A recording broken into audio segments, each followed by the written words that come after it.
നമസ്കാരം, ജന്മഭൂമിയിലേക്ക് സ്വാഗതം. അനധികൃതമായി ഭാരതത്തിലേക്ക് എത്തിയ ബംഗ്ലാദേശികൾക്കെതിരെ കർശന നടപടി സ്വീകരിക്കണമെന്ന് ജാർഖണ്ഡ് കോടതി.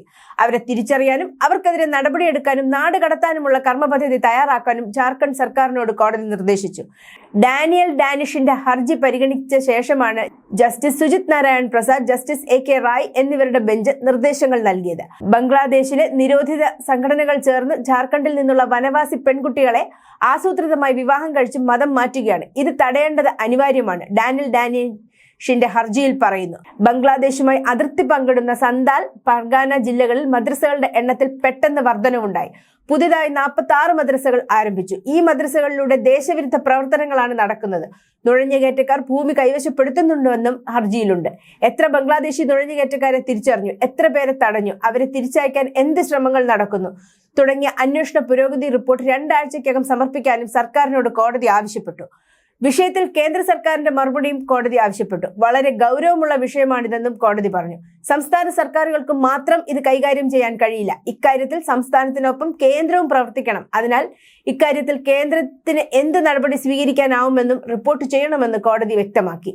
കേസിൽ അടുത്ത വാദം ജൂലൈ 18 നടക്കും. വിഷയത്തിൽ പ്രതികരണം അറിയിക്കാൻ കേന്ദ്ര സർക്കാരിനോട് കോടതി ആവശ്യപ്പെടുകയും ഇത് ഗുരുതരമായ വിഷയമായി പ്രഖ്യാപിക്കുകയും ചെയ്തു. ദിയോഘർ, പാകൂർ, ദുംക, സാഹേബഡ്ജ്, ഗോഡ്ഡ, ജംതാര എന്നിവിടങ്ങളിലെ ഡെപ്യൂട്ടി കമ്മീഷണർമാർക്ക് ഒരു കർമ്മപദ്ധതി തയ്യാറാക്കാനും നടപടികൾ സ്വീകരിക്കാനും കോടതി ഉത്തരവിട്ടു. വിഷയത്തിൽ ഇടപെടാനും സന്താൽ, പർഗാന ഉൾപ്പെടെയുള്ള ജില്ലകളിലെ DC-മാരുമായി ചേർന്ന് പ്രവർത്തിക്കാനും ചീഫ് സെക്രട്ടറിയോട് കോടതി നിർദ്ദേശിച്ചു. അനധികൃത കുടിയേറ്റക്കാർ സംസ്ഥാനത്ത് കടന്ന് എല്ലാ ആനുകൂല്യങ്ങളും ഉപയോഗിക്കുന്നുണ്ടെന്ന് ബെഞ്ചിന്റെ വാക്കാലുള്ള നിരീക്ഷണത്തിൽ പറയുന്നു. ഇത് അവസാനിപ്പിക്കണമെന്നും ഇവരെ തിരിച്ചയക്കാൻ സർക്കാർ നടപടിയെടുക്കണമെന്നും ആവശ്യപ്പെട്ടിരുന്നു.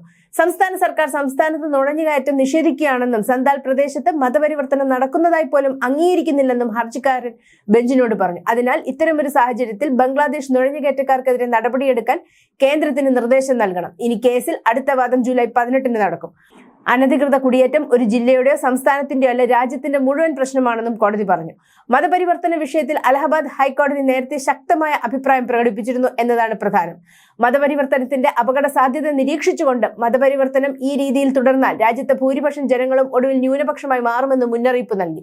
ജസ്റ്റിസ് രോഹിത് രഞ്ജൻ അഗർവാളിന്റെ ബെഞ്ച് സുപ്രധാന പ്രസ്താവന നടത്തുകയും ഇന്ത്യക്കാരുടെ മതപ്രവർത്തനം എവിടെയായിരുന്നാലും എങ്ങനെ സംഭവിച്ചാലും ഉടനെ അവസാനിപ്പിക്കണമെന്ന് എടുത്തു പറയുകയും ചെയ്തു. News desk, Janmabhumi.